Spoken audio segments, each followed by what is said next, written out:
काळीज आतल्या आत स्वतःच्या चुकांमुळे जाळलं जात होतं. एकटीच तर निरपराध होती ह्या सगळ्यात आणि आता तीच. डोळे भरून गेले होते आसवांनी. त्या उद्ध्वस्त भामरागडवरून नजर फिरवीत पवन राजला बोलला, हजारो जखमी झाले, कोणाचा पाय तुटला, कोणाचा हात, कोणाच्या छातीवर वार झाले तर कोणाच्या पाठीवर. गोळ्या तर शरीराची चाळण करून आरपार गेल्या, तरी पण कोणच दगावलं नाही, सगळेच जिवंत. ना त्यांची मेली ना आपली. हे कसं काय? हा कुठला चमत्कार? पवन आश्चर्याने राजला बोलला. डोळ्यातलं आश्चर्य त्याच्या त्या डोळ्याच्या बाहुलीत मावत नव्हतं. राजने कालीमाच्या मंदिराच्या दिशेने बघितलं आणि बोलला, कारण आपलं चुकलं होतं. आपण दोषी होतो या सगळ्यात. हे भामरागड कोणा राणा किंवा कोणा कुंवरचंही असण्याच्या अगोदर तिचं आहे. इथे तिचीच सत्ता आणि तिचाच हुकूम. आपणही ह्याला अपवाद नाही पवन. आणि राहिली गोष्ट भामरागड आणि भामरागडच्या जनतेची, तर ती आपल्या पापांची शिक्षा तिच्या भामरागडला कधीच देणार नाही. मनात. पण त्याची खूप मोठी शिक्षा एका निष्पाप जीवाला मिळाली आहे, तिचा काहीच दोष नसताना सुद्धा. राज वेशीवरच्या त्या कालीमाच्या मंदिराकडे बघत बोलला. कधी नव्हे ते मंदिराचे दरवाजे उघडे असूनही त्याच्या दृष्टीस त्याच्यासाठी बंदच असल्याचे जाणवले. एकाच वेळी राजच्या नजरेला ते दार बंद दिसत होतं तर पवनच्या नजरेला उघडं.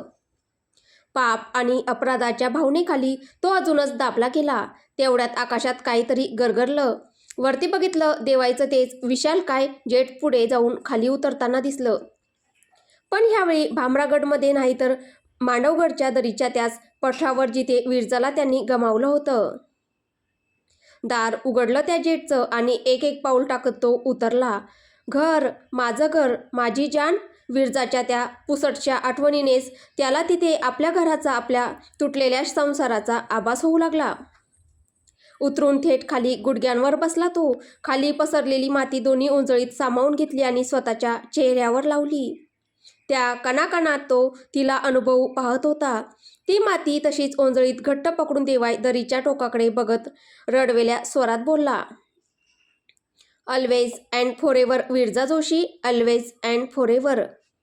तिथे आपल्या हेडक्वार्टरच्या गच्चीवरून राज आणि पवन प्रेमासाठी आपल्या दोन्ही गुडघ्यांवर झुकलेल्या त्या सम्राटाकडे बघत होते.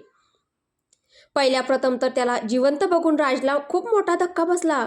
पण मग त्याची हतबलता बघून राज मनात, हे कसलं प्रेम आहे, इतकं वेडं. देवाय मांडवदरीला आल्यानंतर तिथे मुंबईतही बरंच काही घडून गेलं होतं. वाईट होता तो, तरी पण ठरवूनही त्याच्या परिवाराइतका वाईट बनूच शकला नाही तो राक्षस शेवटपर्यंत. आपल्या जवळची बहुतेक सगळी संपत्ती ठाकूर परिवाराच्या नावे करण्याबरोबरच त्यांच्या सुरक्षिततेची पूर्ण जबाबदारी पार पाडूनच तो बाहेर पडला होता त्यांच्या आयुष्याच्या. कोणालाच न सांगता एक एक शत्रू नष्ट केला होता त्याने. ठाकूर परिवाराला पुढे भविष्यात काही त्रास होऊ नये, सगळे धोके, सगळी छुपी कारस्थानं मोडून काढली अन संपूर्ण सुरक्षित असं साम्राज्य त्या निष्लोकांच्या हाती सोपवून अखेर रावण म्हणावला जाणारा तो राम एकटाच निघाला आपल्या विरजाच्या उरलेल्या आठवणींच्या आश्रयाला. आज ध्रुव ठाकूर ते सगळं साम्राज्य चालवत होता, पण अजूनही त्याचा मोठा भाऊ देवायच्याच नावाने. ठाकूर एम्पायर मधल्या त्या सीईओच्या रिकाम्या खुर्चीच्या समोर आजही द देवाय ठाकूर हेच नाव झळकत होतं मानाने. आपल्या परिवारातील कोणाला म्हणजे कोणालाच त्याने ठाकूर एम्पायरमध्ये पाऊल टाकू दिलं नव्हतं. किती प्रयत्न केले होते आनंदीने. आबासाहेबांनीही मन रमवायला काहीतरी हवं म्हणून इच्छा दाखवली होती, पण ध्रुवने त्यांच्या सगळ्या सूचनांना, आदेशवजा, विनंतींना केराची टोपली दाखवली. ध्रुव रागाने, मी माझा दादा नाही, ज्याचा चांगल्या स्वभावाचा फायदा तुम्ही उचलाल, ज्याचं आयुष्य तुम्ही नरक करून टाकाल आणि मी ते सहन करेल. मी ध्रुव आहे, ध्रुव ठाकूर. तुमच्या इतकंच रक्त आहे माझ्या ह्या धमन्यात. थोडंसं जरी काही कांड करायचा प्रयत्न केला ना, तर इथेच ह्याच महालात तुम्हा सगळ्यांचं जिवंतपणी श्राद्ध घालायला मागे पुढे बघणार नाही मी. असं पण या धर्तीवर खूप ओझं झालंय तुमचं, निघायचं बघा जरा लवकर लवकर. आनंदी भडकून, आम्ही आईबाप आहोत तुझे ध्रुव. ह्या घरातले मोठे, हिंमतच कशी होते आम्हा सगळ्यांशी असं बोलायची तुझी? आपल्या आईवडिलांशी, घरातल्या मोठ्यांशी असं बोलतात? ध्रुव पण संतापून, आईबाप बनून, घरातले मोठे बनून ज्या प्रकारे ह्या घराच्या लोकांनी स्वतःच्याच पोटच्या मुलांवर जे अत्याचार केले आहेत ना मिसेस आनंदी ठाकूर, त्या मानाने हा अपमान कमीच आहे. तुम्हाला तर दिवस रात्र आगीत झोकलं पाहिजे, नरकात टाकलं पाहिजे, तरी तुमची ही पापं कमी होणार नाहीत. दुर्दैव म्हणजे ही गोष्ट माझ्या चांगल्या मनाच्या दादाला कधी कळलीच नाही. तो दिवस रात्र माझा परिवार, माझी माणसं, माझा बाप, माझी बहीण, माझी काकू, माझा काका, माझी आत्या हेच करत बसला. आणि त्याची खूप मोठी किंमत त्याने स्वतःला उद्ध्वस्त करून चुकवली आहे. ती पण अनेक वेळा. पण मी देवाय ठाकूर नाही, मी ध्रुव ठाकूर आहे. तुम्ही एकतरी चूक करून दाखवा, मग मी सांगतो तुम्हाला. ध्रुवने रागाने त्या सगळ्यांना धमकीच देऊन टाकली आणि ते सगळे तोंड आ वासून त्याच्याकडे बघतच बसले. ध्रुव रागाने, तुमच्या त्या म्हाताऱ्या हाडांची कार्ड करून टाकीन मी, लक्षात ठेवा. किंजलकडे बघत, आणि तुझं काय ग, अजून कोणाला ठार मारायचा विचार आहे का, की आज खून करायचा मूड नाही? सगळ्यांना आगीसारखे शब्द सुनावत ध्रुव तिथून निघून गेला. राजीव स्वतःच नाही म्हणाला होता कुठल्याही संपत्तीला, अधिकाराला आधीपासूनच. त्याला आता कशातच इंटरेस्ट उरला नव्हता. जिथे मुलंच नाही आपली सुखात, तिथे हे सगळं काय करणार? काही गोष्टी खटकत असल्या देवायच्या, तरी आपल्या आदर्श पुतण्यावर नेहमीच खूप जीव होता त्याच्या काकाचा. देवाई निघून गेला तर तो स्वतःलाही खूप दोषी मानू लागला. खूप बोलला तो सगळ्यांनाच आणि स्वतःला सुद्धा. राजीव, मला ना आधी वाटायचं की देवायची चुकी आहे. तो खूप क्रूर बनतोय आपल्याच घरातल्या लोकांसाठी, खूप क्रूर शिक्षा देतोय आपल्याच काकीला, बहिणीला. आम्ही मोठे असूनही घरातले निर्णय मात्र तोच घेतोय आणि तोच न्यायनिवाडा करून मोकळा होतोय. पण आज कळतंय की किती योग्य होता तो. वेळीच दावत होता सगळ्यांना की कोणी पुढे जाऊन मोठी चूक करू नये, चुकीच्या वळणावर जाऊ नये. तरी पण आपण चुकलोच. प्रत्येक गोष्टीत पावलोपावली त्या छोट्या छोट्या चुका कधी मोठे गुन्हे बनले कळलंच नाही. पण तो मात्र कधी चुकलाच नाही आपल्या परिवाराच्या बाबतीत. शेवटपर्यंत सगळीच कर्तव्ये पूर्ण करत राहिला. तो गेला खरंच बरं झालं. आपल्यासारखा परिवार खरंच त्या लायकीचा नाही की इतका चांगला मुलगा ह्या घरात जन्मास यावा. वी जस्ट डोंट डिझर्व हिम. काहीच अधिकार नाही आपल्याला त्याला थांबवण्याचा. हरवून बसलो आहोत आपण आपल्या देवला कायमचे. He have lost him for ever. तो शापित नाही आहे, आपण शापित आहोत. त्याचं सगळं आयुष्य नासवलं. Let him go. कारण जगण्यासाठी आपण परिवार म्हणून त्याच्यासाठी काहीच शिल्लक ठेवलं नाही. इथे अमितही बरं होऊन काही आठवड्यानंतर हॉस्पिटलमधून परतला होता. नाही म्हटलं तरी जॉनकडून त्याला सगळंच कळलं होतं. ठाकूर पॅलेसमध्ये पोहोचताच सरळ त्याने किंजलला गाठलं. तिच्या दोन कानाखाली खेचण्यासाठी त्याने हात वर उचलला, पण लगेचच ह्या पापिणीला हात लावला तर आपलाच हात खराब होईल ह्या विचाराने हात मागे घेतला. सुनावलं तिच्या पाठीमागे पुढे असणाऱ्या त्या सगळ्याच हरामखोर माणसांना. किंजलचं सॉरी तिच्या तोंडावरच फेकून मारलं. कोणाच्या प्रेमाच्या काय, कोणाच्या तुच्छतेच्याही लायकीची नाहीस तू. आणि तुझं हे घाणेरडं सॉरी ना तुझ्याकडेच ठेव. तुझ्या त्या पापांच्या गठरीमध्ये अजून थोडी भर पडेल आणि लवकर नरकात जाशील देवाच्या कृपेने. देवाने हे केलं, भाईने ते केलं. कधी विचार केला की तुम्ही त्याच्याबरोबर काय केलं ते? साधं एक माणूस म्हणून कधी जगू दिलं नाही त्याला, की सुखाचे 2 क्षण कधी त्याच्या आयुष्यात टिकू दिले नाहीत. तुमच्यासाठी त्याने त्याचं स्वतःचं अख्खं आयुष्य वेचलं. मागे पुढे न बघता स्वतःला, स्वतःच्या प्रेमालाही पणाला लावलं.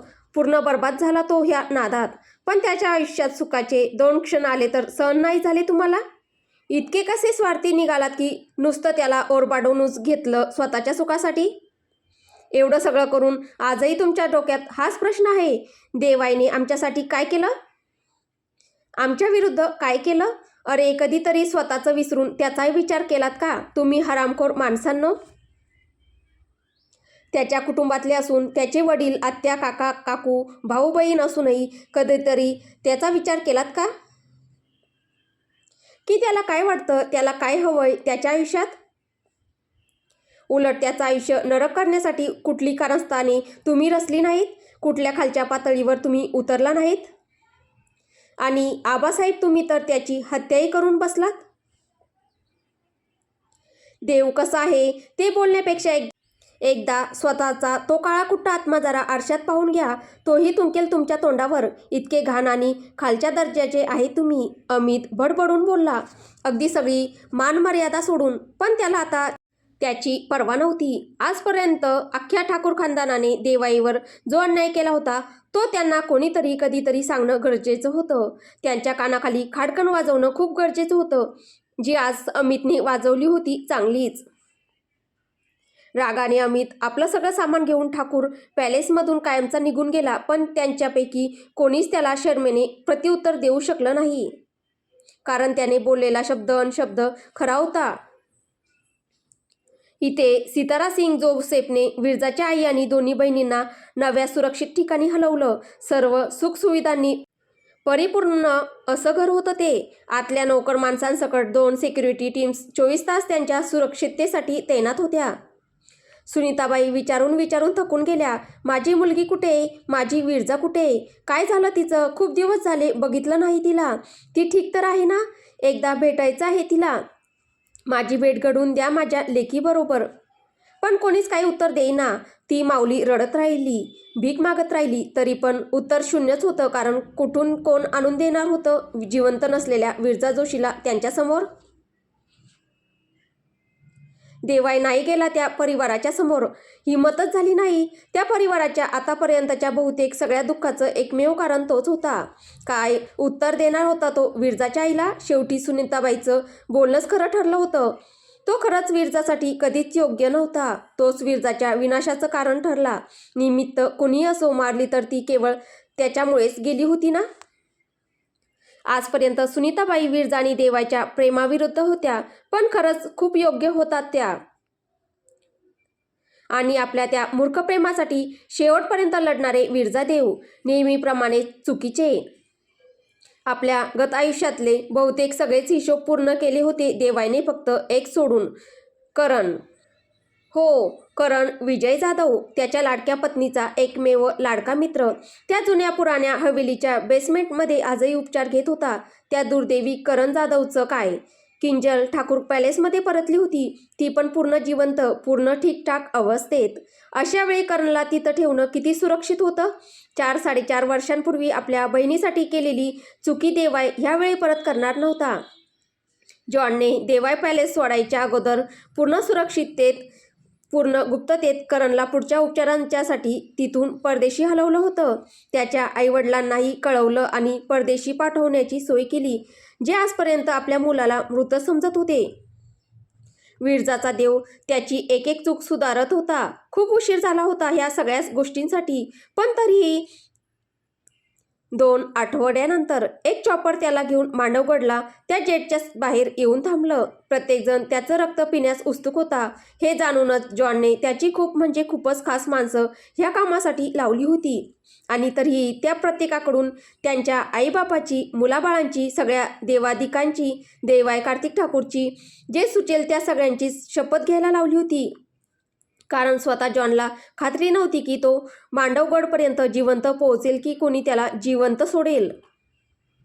आईवडिलांची, देवांची शपथ कामी केली की माहीत नाही, पण देवाई ठाकूरची शपथ घेऊन कोणीच त्याला मारलं नाही. मोठ्या मुश्किलीने त्यांचा बॉस मृत्यूच्या दाढीतून परत आला होता. मन नाही झालं त्याची खोटी शपथ घेण्याचं. चॉपरमध्ये बसलेले ते सगळेच दात ओठ खात त्याच्याकडे अति तुच्छतेने बघत होते. 1-2 जण तर थुंकले पण रागाने कोपऱ्यात. स्ट्रेचरवर झोपलेला तो हे सगळं बघत होता अति दुःखाने. त्यांच्या डोळ्यात मान मिळवायला अख्खं आयुष्य घालवलं होतं आणि एक क्षणही पुरला नाही धुळीत मिसळायला. दुःखाने त्याने आपले डोळे गच्च मिटले. वाईट ह्या लोकांचं वाटत नव्हतं, वाईट तर ह्या गोष्टीचं वाटत होतं की तेही त्याला चुकीचे ना समजो. सुरक्षितपणे त्याला मांडवगडच्या त्या बेस कॅम्पपर्यंत सोडण्यात आलं. अगदी काही वेळानेच तो त्याच्या नजरेसमोर होता. ते गर्दघारी डोळे जणू त्याचा आत्मा पार भेदून निघत होते. दहशत तर नेहमीच वाटली होती आजपर्यंत त्या डोळ्यांची त्याला, पण आज काळीजही दुखत होतं, खूप काहीतरी कायमचं गमावून बसण्याच्या भीतीने. ठाक ठाक ठाक ठाक ठाक करत ती पावलं त्याच्याजवळ आली आणि थरकापून त्याने डोळे गच्च मिटून घेतले. 2 क्षणच गेले असतील आणि एक हात त्याच्या केसातून मायेने फिरला. पाठीमागून त्याच्यापेक्षा अधिक प्रेमळ हाक ऐकू आली. कदाचित आयुष्यात पहिल्यांदाच त्याच्यासाठी. राणा. स्ट्रेचरवर पडलेल्या राणाने आपले गच्च भरलेले डोळे किलकिले केलं. त्याच्याकडे बघून खिन्नपणे हसणारा त्याचा तो सम्राट त्याला दिसला. देवायचं मानेने त्याच्या केसातून हात फिरवणं चालूच होतं. स्वतःच्या मनात इतकं पहाडासारखं दुःख असूनही देव राणासाठी थोडासा का होईना हसत होता. राणाला राहवलं नाही. शरीरातल्या सगळ्या वेदना विसरून एकदम लहान मुलासारखा देवायला बिलगून हुंदके देऊन देऊन रडू लागला. देवायचं सगळ्यात बावळट ध्यान होतं ते, तेवढाच देवायला प्रिय. खूपदा आणि बऱ्याचदा फुटला होता तो देवायच्या हातून. तरी पण बेनं काही सुधरत नव्हतं. देवाय त्याला मिठीत घेऊन थोपटवत होता आणि जॉनच्या मनात राणाबद्दल आलेली शेवटची शंकासुद्धा मिटून गेली. देवायच्या हृदयात राणाने गोळी झाडल्यानंतर जॉनने रागाने स्वतःच राणाला गोळ्या घातल्या होत्या. सितारा सिंग, जोसेफ सगळेच पेटले होते राणाच्या नरडीचा घोट घ्यायला. हजारो बंदुका एकाच वेळी सरसावल्या होत्या राणाकडे, त्याच्या देहाची चाळणी करायला. अगदी राज आणि पवनचीही. पण अचानक जॉनच्या मनात काय आलं माहीत नाही. त्याने स्वतःच्याही जीवाची पर्वा न करता स्वतःला त्या बंदुकांच्या कक्षेत आणलं आणि त्या गद्दार राणाला वाचवलं. त्याच्यावरही सगळ्यांच्या संशयाची सुई वळली होती. जर राणा गद्दार असू शकतो तर तू का नाही? अगदी कस लागला होता जॉनच्या सगळ्या बुद्धिकौशल्याचा आणि नेतृत्व गुणाचा राणाला त्या परिस्थितीतून बाहेर काढताना. रक्तपंबाळ देवाय आणि राणाला घेऊन ताबडतोब जेट उडालं देवाच्या प्रायव्हेट हॉस्पिटलच्या दिशेने. युद्धाच्या दृष्टीने जेटमध्ये प्रिकॉशन्स म्हणून आधीच छोटंसं इमर्जन्सी हॉस्पिटल सेटअप केलं होतं. सर्जननी लगेचच देवाय आणि राणावर ताबडतोब उपचार सुरू केले. पुढच्या सगळ्या गोष्टी मोठ्या हॉस्पिटलमध्ये सांभाळण्यात आल्या. जेटमध्येच कळलं होतं की गोळी हृदयातून गेलीच नाही आणि हृदय एकदम सुरक्षित आहे देवाय ठाकूरचं. सगळ्यांसाठी हा सुखद धक्काच होता. 1 दिवसाच्या उपचारानंतर देवाला जाग आली होती. तेव्हा अजून एक शंका जॉनच्या मनात आली. राणाला ती गोष्ट माहीत होती का जी गोष्ट स्वतः त्याला माहीत नाही होती? कसं काय हे? तो समाधानी पण आश्चर्यचकित नजरेने देवाच्या मिठीत धाय मोकलून रडणाऱ्या त्या राणाकडे आणि त्याच्यामुळे आपल्या जानला वाचवण्याची एक शतांश संधी गमावून सुद्धा त्याला समजावून घेणाऱ्या देवायकडे थक्क होऊन बघत होता. राणा रडत देवायला, मी गद्दार नाही आहे. मी खरंच विश्वासघातकी नाही. मला खरंच गोळी चालवायची नव्हती. तुमच्यावर गोळी चालवताना प्रत्येक क्षण मेलोय मी बॉस. पण आबासाहेबांनी कुठलाच पर्याय ठेवला नव्हता. ते आपल्या माणसात त्यांची काही माणसं घुसवत आहेत हे बघून मी त्यांच्या गोटात शिरलो. आनंदी मॅडम, किंजल मॅडम नंतर घरात कोणावरच विश्वास नव्हता. कधी कोण दगाबाजी करेल माहीत नव्हतं. खूपदा तुम्हाला आणि जॉनला सांगावंसं वाटलं ह्या संशयाबद्दल. पण ते तुमचे वडील होते. वाटलं तुम्हीच गोळी घालाल मला चिडून. मी नाही मारलं तर आबासाहेबांनी सांगितलं होतं. दुसरे मोहरे आहेत त्यांच्याकडे. त्यांनी नक्कीच तुमच्या डोक्याचा वेध घेतला असता. 2च पर्याय होते माझ्यापुढे.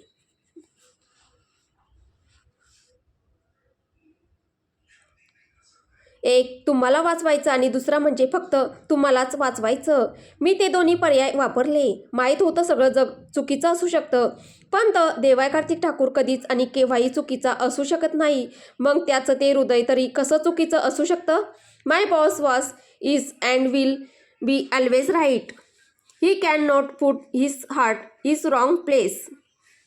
ते राईटचंच असणार. त्याला असावंच लागणार. म्हणून मी छातीच्या त्या रिकाम्या पोकळीत गोळी झाडली. माहीत होतं तुमचं हृदय तिथे नाही आहे. ते उजवीकडे आहे, त्याच्या योग्य जागेवर. मी बरोबर निघालो ना बॉस? राणाने भरल्या डोळ्यांनी देवायकडे बघितलं आणि देवाने रडत रडत हो म्हटलं. जिथे त्याचे घरचे त्याला मारायला उत्सुक झाले होते तिथे त्याचे सैनिक त्याच्यासाठी प्राणाची प्रत्येक बाजी लावत होते. एकाच वेळी किती दुर्दैवी आणि किती सुदैवी होता तो. राणाने एक स्टुपिडशी स्माईल दिली तसा देवाय आणि जॉन रडत रडत एकमेकांना घट्ट मिठी मारून हसायला लागले. जॉनला तर खूपच रडायला येत होतं. किती थोडक्यात तो गमावून बसणार होता त्याच्या आयुष्यातल्या 2 अतिशय जवळच्या व्यक्तींना. अश्रू थांबतच नव्हते त्याचे. त्या सगळ्यांपासून थोड्या दूरवर उभे असलेले जोसेफ आणि सितारा सिंग हा सगळा प्रकार बघत होते. त्यांना कधीच या तिघांची मैत्री कळली नाही. एक वेगळंच नातं होतं देवा, जॉन आणि रानामध्ये. नोकर आणि मालकाच्याही पलीकडचं. प्रसंगी एकमेकांसाठी जीव द्यायला तयार आणि एकमेकांसाठी जीव घ्यायलाही तयार. मग ते दुसऱ्यांचे असो की त्या तिघांमधले कोणाचेही. त्यांचेही डोळे पाणावले. सितारा सिंग जोसेफला बोलला, ह्या अशा नात्यापर्यंत पोहोचायला आपल्याला अजून खूप वेळ आहे, पण एक दिवस आपण नक्कीच पोहोचू. त्यांच्या पाणावल्या डोळ्यातही हसू पसरलं. जोसेफ सितारा सिंगला, नक्कीच. आज 5 वर्ष होऊन जातील विरजाला तिच्या देवच्या आयुष्यातून जाऊन. 5 वर्ष, किती मोठा तो कालावधी. एखाद्याचं आयुष्य 360 अंशमध्ये बदलून जाईल इतका मोठा लांबचा प्रवास. पण त्या अवघड जीवघेण्या एकाकी प्रवासातही त्याचं आयुष्य मात्र बदललं नव्हतं. तो अजूनही तसाच तिथेच उभा होता त्या कड्यावर तिची वाट बघत. त्याचं ते जेट, त्याची माणसं आणि त्या 7 जणी. माहीत होतं चांगलंच ती आता परत कधीच दिसणार नाही त्यांनाही आणि पूर्णपणे उद्ध्वस्त झालेल्या त्यांच्या त्या सम्राटालाही. तरीही तिची प्रतीक्षा होतीच. शेवटी दुसरीकडे कुठे जाणार तरी कुठे होता तो? एवढा मोठा जगजेता सिकंदर, अपराजित सम्राट तो. पण आजच्या क्षणी ह्या जगात दुसरीकडे कुठे जाण्यासाठी कणभरही जागा शिल्लक उरली नव्हती त्याच्याकडे. जे होतं ते इथेच होतं. तिचा अंतिम श्वास, तिचं अंतिम अस्तित्व, हेच घर आणि हाच मोक्ष त्याचा. रात्रंदिवस त्या दरीखोऱ्यातून वेड्यासारखा एकटाच भटकायचा तिला शोधत. प्रत्येक पान, प्रत्येक फूल, प्रत्येक पाषाण बघून झाला तिच्या सावलीच्या खुणा शोधताना. पायाखालच्या वाटाही थकून गेल्या त्या रांजाच्या हृदयातलं ओझं उचलून उचलून. आता तर दऱ्याखोऱ्यातून दिवस रात्र आपला माज दाखवत फिरणारा तो उद्दाम वारासुद्धा त्याचं ते वेडेपण बघून हतबल होऊन त्याला म्हणायला लागला, कुठून शोधून आणून देऊ रे तुला तुझं ते हरवलेलं काळीस? जर ते इथे ह्या आसमंतात अस्तित्वातच नाहीत आहे तर आणून तरी कुठून देऊ? मागे फिर, परत जा. इथे फक्त तुझ्या प्रेमाच्या राखेशिवाय काहीच उरलं नाही. पण मूर्ख तो, वेडा तो, विरजाचा देव तो, तरी वन फिरायचा तसाच तिला शोधत त्या काट्याकुट्यातून, त्या दगडांच्या कपाऱ्यातून अन त्याच्या पाठीमागून त्या 7 जणी त्याच्या काळजीने. कधी कधी थकून भागून त्या दगडांमध्येच झोपून जायचं अन त्या सगळ्यांची काळीज तुटून जायची. त्याची ती दुर्दैवी अवस्था बघून तो सगळा परिसर, बाहेरचं सर्व जग अनेकदा पिंजारून झालं होतं त्याच्या टीमकडून. पण तरीही तिची कणभरही खून कुठे सापडली नव्हती. ती नव्हतीच तिथे. तरीही तिला शोधण्याचा त्याचा व्यर्थ अट्टहास. ना मरत होता ना जगत होता. नुसता अश्वस्था मासासारखा शापितपणे भटकत होता त्या दऱ्याखोऱ्यातून तिच्या अंतिम खुणा शोधत. एक वेळ वाटायचं जर तो जिवंत तर तीही जिवंतच. पण मग वाटायचं त्याच्यासारखा महादुर्दैवी माणूस इतका नशीबवान असूच कसा शकतो? स्वतःच्या नशिबावर त्याचाही अजिबात विश्वास नव्हता. पण ते वेडं प्रेम, ते हार मानायला तयार नव्हतं. तिथेच त्या मांडवगडच्या पठारावरच घर बनवून राहत होता आणि त्या दुमजली घराच्या आजूबाजूला मोठमोठं टेंट करून त्याचं ते बारकीचं सैन्य. सांगितलं होतं त्यांना त्याने किती वेळा की आता हा सम्राट संपला, काहीच उरलं नाही ह्या फकीराकडे आता कोणालाच काही देण्यासाठी. तरीही मूर्खासारखे ते त्याला चिकटून बसले होते. एक छोटासा हिस्सा सोडून त्याने आपली बाकीची सगळी संपत्ती ठाकूर परिवाराला देऊन टाकली होती. सगळा उद्योगसमूह, त्याच्या अंतर्गत येणाऱ्या कंपन्या, हॉस्पिटल्स, मॉल्स, क्लब्स, प्रॉपर्टी सगळंच, आणि तो छोटा हिस्सा त्याने आपल्या ह्या प्रत्येक सैनिकात आधीच वाटून टाकला होता. जायला सांगितलं होतं त्यांना, तरी ते हल्ले नव्हते की त्यांनी ते पैसे घेतले नव्हते. तसेच निर्लज्जासारखे त्याला चिकटून बसले होते. उन्हाळे गेले, पावसाळे आले, पावसाळे गेले, आत्मा गोठवून टाकणारे हिवाळे आले, पण त्याचे अजूनही वाट पाहणारे अतुर डोळे थकले नव्हते की त्याच्या त्या एकट्या भटकत्या दिवसरात्री संपल्या नव्हत्या. कधी कधी आतलं दुखणं खूपच असह्य व्हायचं अन तो आक्रोशायचा. जान, दुमदुमायच्या त्याच्या त्या तुटलेल्या हृदयाच्या तारा त्या सगळ्या दऱ्याखोऱ्यातून. आवाज पोहोचायचा त्यात दोषी भामरागडपर्यंत अन अख्खं भामरागड शरमेने मान खाली घालायचं. भामरागड, सुरुवातीला सगळ्यांनाच राग होता त्या राक्षसाबद्दल. त्याने आपल्या मुलाबाळांना मारलं, आपल्या माटीवर आक्रमण करून उद्ध्वस्त करून टाकलं आपलं लाडकं भामरागड. अगदी कफल्लक करूनच थांबला. अमाप दहशतीबरोबर कधीच न संपणारा संतापही धुमसत होता त्यांच्या मनात त्या क्रूरकर्त्याविरुद्ध. अजूनही दोषीच वाटायचा तो त्यांना. तो जेव्हा मेला हे कळलं तेव्हा मनातल्या मनात ते सगळेच खूप खुश झाले होते. अखेर देवाने न्याय केला. पण जेव्हा तो परत आला ते परत धास्तावले. आता परत कुठला नवीन तांडव, अजून कुठला नवीन विनाश. आठवडा 2 आठवडे कोणीच बाहेर पडलं नव्हतं भीतीने. ना बाहेरच्या गावातून भामरागडच्या दिशेने कोणी आलं होतं. गरज होती म्हणून घरातील पुरुष मंडळी रात्रीच्या वेळी लोणी नदीच्या पात्रातून पाणी भरून घेऊन यायची. दिवसा परत सगळी कवाडं, दारे, खिडक्या बंदच. रानास आणि रातची माणसं घरोघरी खाण्यापिण्याचं सामान, गरजेच्या वस्तू पोचवायची. मेलेल्या त्याला परत जिवंत बघून रानासाई धास्तावले. हा जिवंत कसा? हा तर मेला होता ना? हाच प्रश्न उमटला त्यांच्या डोक्यात. भीतीने त्याच्याविरुद्ध कारस्थान रचण्याची हिंमतच झाली नाही त्यांची ह्यावेळी. शत्रू म्हणून देवायकारती ठाकूर किती भयंकर असू शकतो ह्याचा अतिशय दुर्दैवी अनुभव घेतला होता त्यांनी. लांबूनच ते आणि भोला त्या सम्राटाला बघू लागले. रान आणि भोलाचा विरजाच्या त्या अंतिम प्रवासात हात होता हे देवायला माहीत नव्हतं. त्याला तर हेच वाटत होतं की केवळ मधुने बदला म्हणून विरजाला घेऊन त्या कड्यावरून उडी घेतली. देवायच्या ह्या गैरसमजाचा रानासा पुरेपूर उपयोग करून घेत होते आणि त्याच्या नजरेत येईल अशी कुठलीच हालचाल करत नव्हते. पण राजला तर माहीत होतं ना खरं सत्य त्याचं आणि त्याच्या पित्याचं.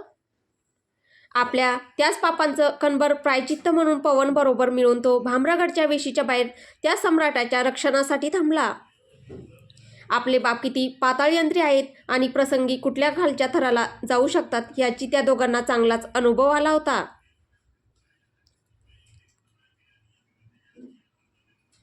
भामरागड तर इतकं उद्ध्वस्त करून टाकलं होतं देवायच्या त्या 7 जणींनी की पुढची 10 दशकेही ते परत कधीच पहिल्यासारखं सुजलाम सुफलाम होणार नव्हतं. राजलाही केवळ ह्यासाठी जीवदान दिलं की त्याने कधीच विरजाचं वाईट चिंतलं नव्हतं. या गोष्टीची राजलाही जाणीव होती. ना देवायचं सैन्य एवढ्या वर्षात त्या खंडहर झालेल्या भामरागडमध्ये शिरलं, ना राज कधी मांडवगडच्या दरीच्या दिशेने गेला. ती त्याची जागा आहे त्याच्या पत्नीबरोबरची, त्यांच्या अजरामर प्रेमाची. कोणीच इतकं योग्य नाही ह्या जगात की त्यांच्यामध्ये येऊ शकेल. पहारेकरी त्यांच्या प्रेमाचा म्हणून राज तिथेच थांबला होता भामरागडच्या बाहेर.